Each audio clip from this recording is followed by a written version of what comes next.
Enough is enough. People are sick and tired of being sick and tired. After mass shootings in Uvalde and Buffalo, Coloradans are making it clear they want action on gun control and safety. Not waiting for Congress, Boulder County communities taking gun safety into their own hands. The urgency couldn't be greater for measures like this. Why one city leader believes taking action now can set an example for the rest of Colorado. Stopping threats before it's too late. The threats that we face today are incredibly challenging. Boulder Police teaming up with the FBI for a brand new partnership. We begin tonight with a look at the White House, illuminated orange as our country observes National Gun Violence Awareness Day. And of course, this comes as we're still mourning the victims of the recent mass shootings in Uvalde, Texas, Buffalo, New York, and Tulsa, Oklahoma. And sadly, here in Colorado, we've had more than our share of mass shootings. Now, just feet away from Columbine High School this evening, Coloradans wore orange as they rallied to demand stricter gun laws. Denver 7's Rob Harris live in Littleton tonight, sharing the stories behind why all these people came out tonight. Rob? Yeah, Shannon, we saw a huge sea of people come here in front of the Columbine Memorial. We heard from Congressman Jason Crow, who was briefly here at the event. He called on a nationwide ban on assault weapons. And we also heard from people from all over, sharing how gun violence has touched their lives.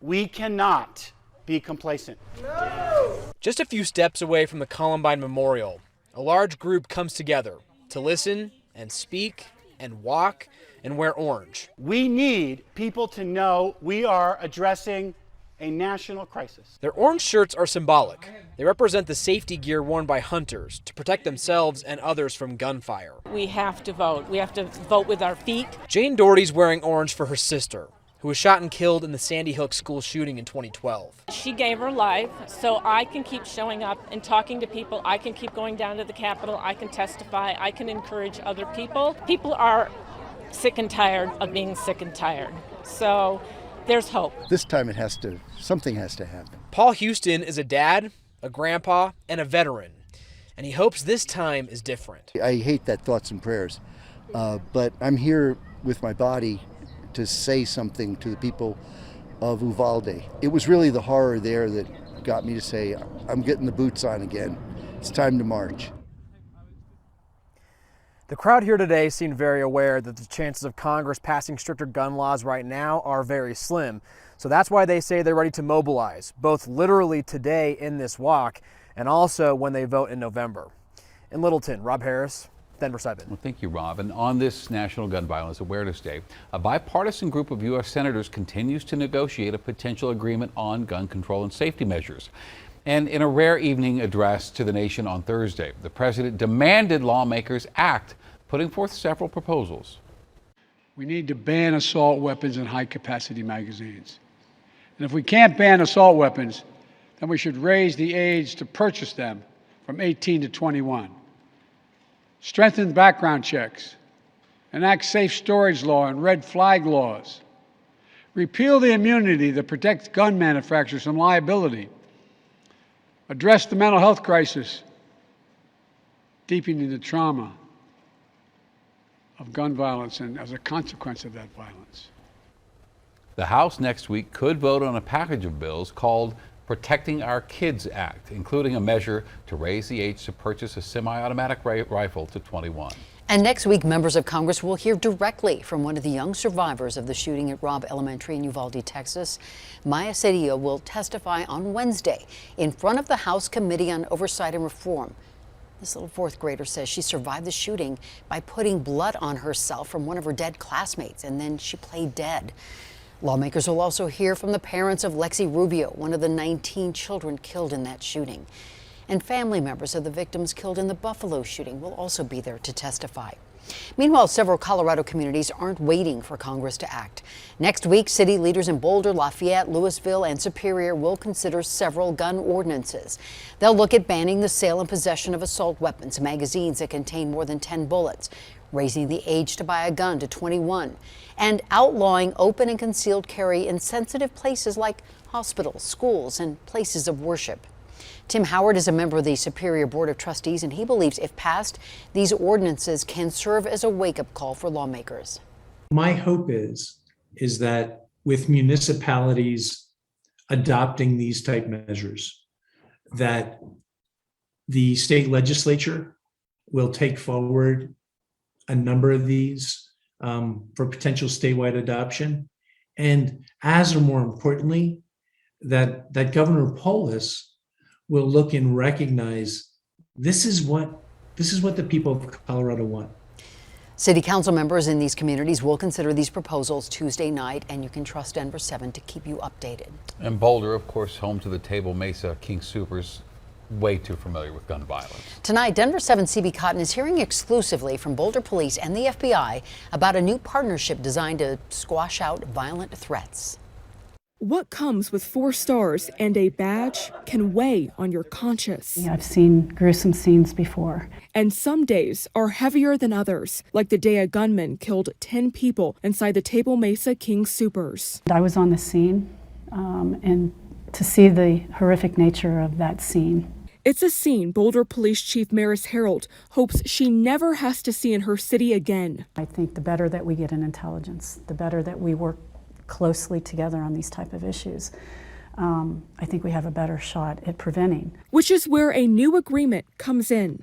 This week, the Memorandum of Understanding, or MOU, between Boulder Police and the FBI was released. Signed last month, it assigns 1 Boulder police officer to the FBI's Joint Terrorism Task Force. FBI Denver's Special Agent in Charge, Michael Schneider, says there's always been a partnership in place, but this agreement enhances that relationship and keeps the community safer. It certainly gives the Boulder Police Department access to all the information that the FBI has available and allows us to action that information that may be relevant to Boulder in a much more timely manner. The detective assigned to the federal force will receive additional training and the highest security clearances. If you just look at some of these incidents that have occurred recently in this country, time is of the essence. Minutes count. And if that person is not privy to the same intelligence at the same time that the FBI is, well, then lives can get lost. Harm is real. Just last month, the partnership helping to thwart a 14-year-old's plans for a mass shooting at a Boulder middle school. I really do think that's what this is about, because in these crises, minutes count, seconds count. I'm in this position because I think my role is to prevent harm. That's it. FBI Denver says the Boulder officer who was joining the Joint Terrorism Task Force will have most of his training completed by August. In the newsroom, I'm CB Cotton, Denver 7. And to address concerns from some community members, the Boulder officer joining the Joint Terrorism Task Force will be required to follow Boulder's policies regarding body-worn cameras and discipline. Streets near the Federal Building and Post Office in Fort Collins are back open tonight. Closed for several hours this evening. Police were investigating a suspicious package. The Northern Colorado Bomb Squad was brought in. They determined that package was not dangerous. More than 1,000 people are without power tonight in southwestern Colorado as a wildfire burns on the Southern Ute Reservation.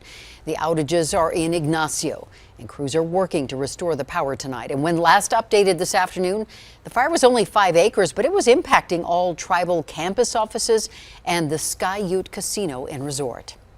And investigators have now determined the destructive East Troublesome fire in Grand County was human-caused. That wildfire, one of Colorado's largest ever, ignited in October of 2020.